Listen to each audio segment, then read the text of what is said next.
Continue reading Krishna book by A.C. Bhaktivedanta Swami Srila Prabhupada. Chapter 59, The Deliverance of the Demon Bhaumasura. The story of Bhaumasura, how he kidnapped and made captive 16,000 princesses by collecting them from the palaces of various kings, and how he was killed by Krishna. The Supreme Lord of wonderful character is all described by Sukadeva Goswami to King Parikshit in Srimad Bhagavatam. Generally, the demons are always against the demigods.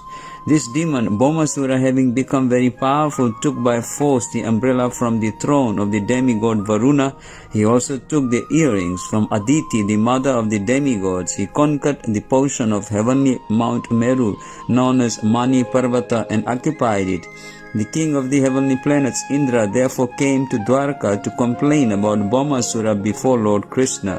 Hearing this complaint by Indra, the king of heaven, Lord Krishna, accompanied by his wife Satyabhama, immediately started for the abode of Bhaumasura. The two of them rode on the back of Garuda, who flew them to Pragjyotisapura, Bhaumasura's capital city. To enter the city of Pragjyotisapura was not a very easy task, because it was very well fortified. First of all, there were 4 strongholds guarding the 4 directions of the city, which was well protected in all sides by formidable military strength. The next boundary was a water canal all around the city, and in addition to the whole city was surrounded by electric wires. The next fortification was Anila, a gaseous substance. After this, there was a network of barbed wire constructed by a demon of the name Mura. The city appeared well protected even in terms of today's scientific advancement. When Krishna arrived, he broke all these strongholds to pieces by the strokes of his club, and he scattered the military strength here and there by the constant onslaught of his arrows. With his celebrated Sudarshana Chakra, he counteracted the electrified boundary, inhalated the canals of water and the gaseous boundary, and cut to pieces the electrified network fabricated by the demon Mura. By the vibration of his conch shell, he broke the hearts of the great fighters and also broke the fighting machines that were there. Similarly, he broke the walls around the city with his invisible club. The vibration of Lord Krishna's conch shell sounded like a thunderbolt at the time of the dissolution of the whole cosmic manifestation. The demon Mura heard the vibration of the conch shell, awakened from his sleep, and came out to see what had happened. He had 5 heads and had been long living within the water. The Mura demon was as brilliant as the sun at the time of the dissolution of the cosmos. As his temper was like blazing fire, the effulgence of his body was so dazzling that he was difficult to see with open minds. When he came out, he first took out his trident and rushed the personality of Godhead. The demon Mura in his onslaught was like a big snake attacking Garuda. His angry mood was very severe. He appeared ready to devour the 3 worlds. First of all, he attacked the carrier of Krishna, Garuda, by whirling and then throwing his trident, and through his 5 mouths he vibrated sounds like the roaring of a lion. These roaring vibrations spread all over the atmosphere until they extended all over the world and into outer space, up and down and out to the 10 directions, rumbling throughout the entire universe. Lord Krishna saw that the trident of the Mura demon was rushing toward his carrier Garuda. Immediately, by a trick of his hand, he took 2 arrows and threw them toward the trident, cutting it to pieces. Simultaneously, using many arrows, he pierced the mouth of the demon Mura. When the Mura demon saw himself outmaneuvered by the Supreme Personality of Godhead, he immediately began to strike the Lord in great anger with his club. But Lord Krishna with his own club broke the club of Mura to pieces before it could reach him. The demon, bereft of his weapon, decided to attack Krishna with his strong arms. But Krishna, with the aid of his Sudarshana Chakra, immediately separated the demon's 5 heads from his body. The demon then fell into the water, just as the peak of a mountain falls into the ocean after being struck by the thunderbolt of Indra. This demon Mura had 7 sons named Tamra, Antariksha, Shravana, Vibhavasu, Vasu, Nabhasvan, and Aruna. All of them became puffed up and vengeful because of the death of their father, and to retaliate they prepared in great anger to fight with Krishna. They equipped themselves with the necessary weapons and situated Pitha, another demon, to act as commander in the battle. By the order of Bhaumasura, all of them combinedly attacked Krishna. When they came before Lord Krishna, they began to shower him with many kinds of weapons like swords, clubs, lances, arrows, and tridents. But they did not know that the strength of the Supreme Personality of Godhead is unlimited and invisible. Krishna with his arrows cut all the weapons of the men of Bhaumasura into pieces like grains. Krishna then threw his weapons, and Bhaumasura's commander-in-chief, Pitha, along with his assistants, fell down, their military dress cut off, and their heads, legs, arms, and thighs severed. All of them were sent to the superintendent of death, Yamaraj. Bhaumasura, who was also known as Narakasura, happened to be the son of the earth personified. When he saw that all his soldiers, commanders, and fighters had been killed on the battlefield by the strokes of the weapons of the personality of Godhead, he became exceedingly angry at the Lord. He then came out of the city with a great number of elephants who had all been born and brought up on the seashore. All of them were highly intoxicated.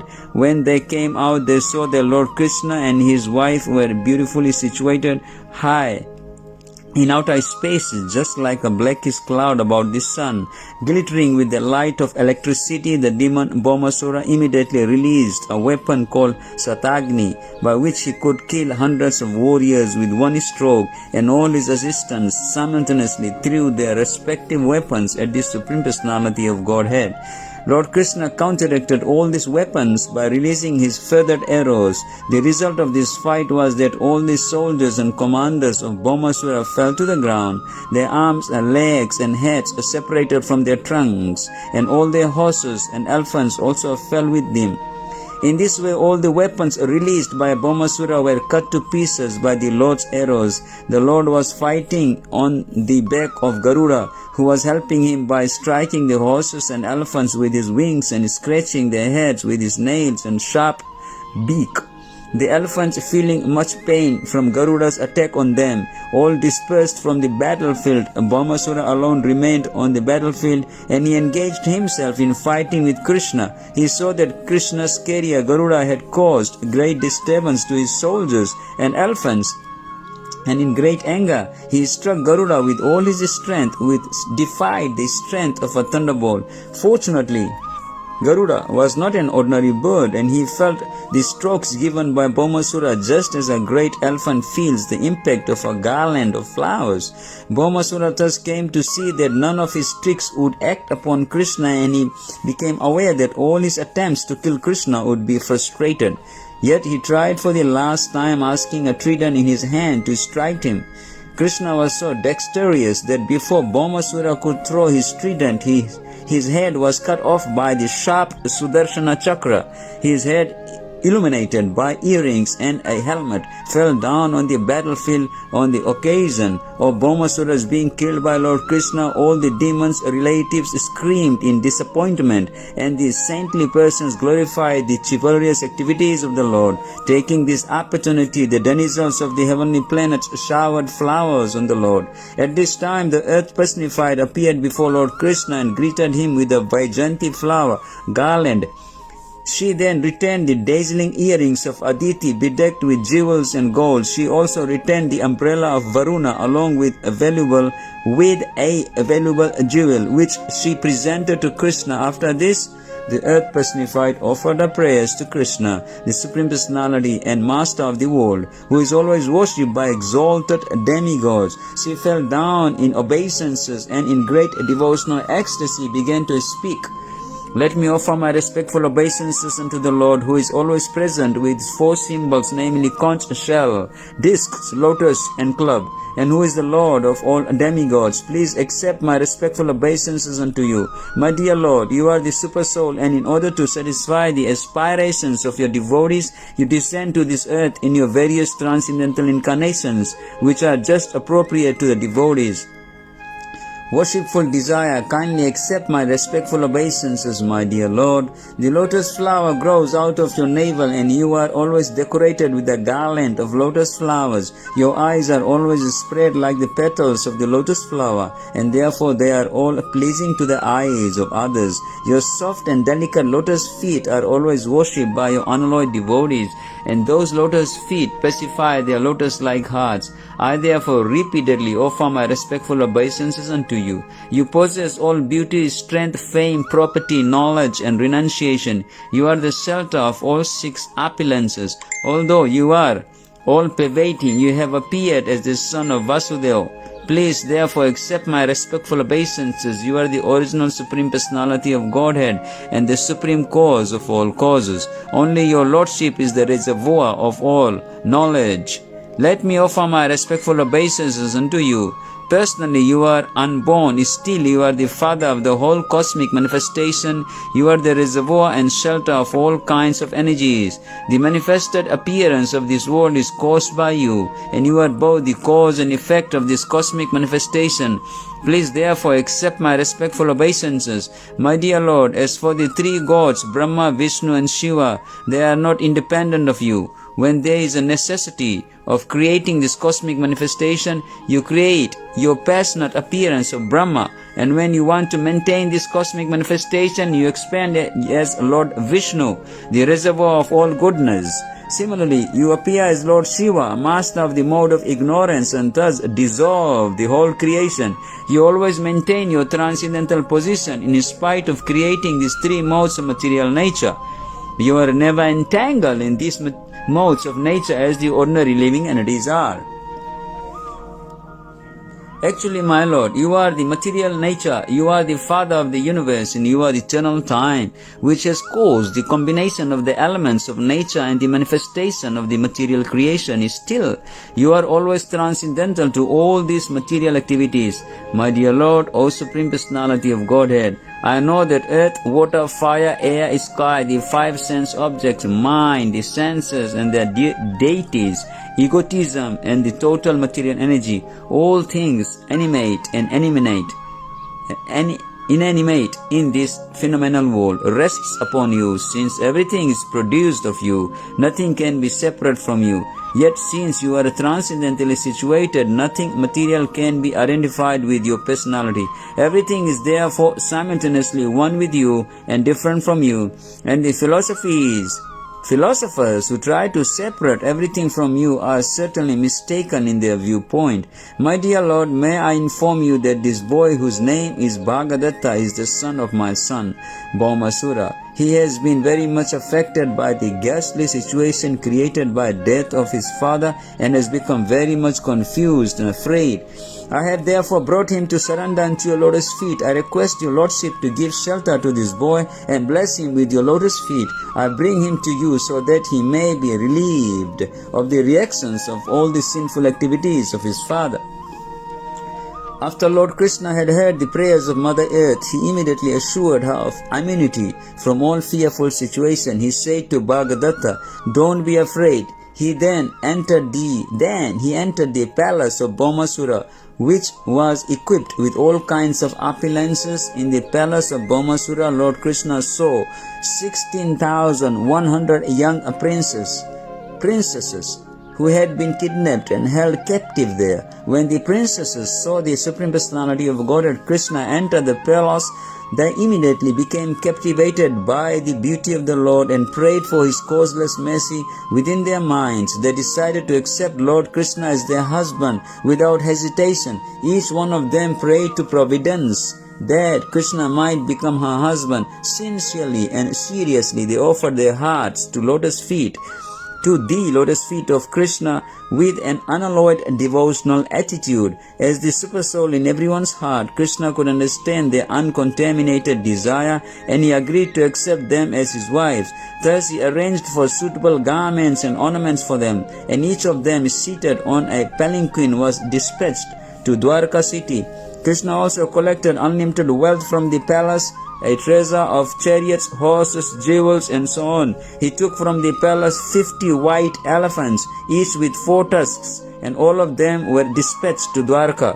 After this incident, Lord Krishna and Satyabhama entered Amaravati, the capital city of the heavenly planets, and they immediately entered the palace of King Indra and his wife Sachi Devi, who welcomed them. Krishna then presented Indra with the earrings of Aditi. When Krishna and Satyabhama were returning from the capital city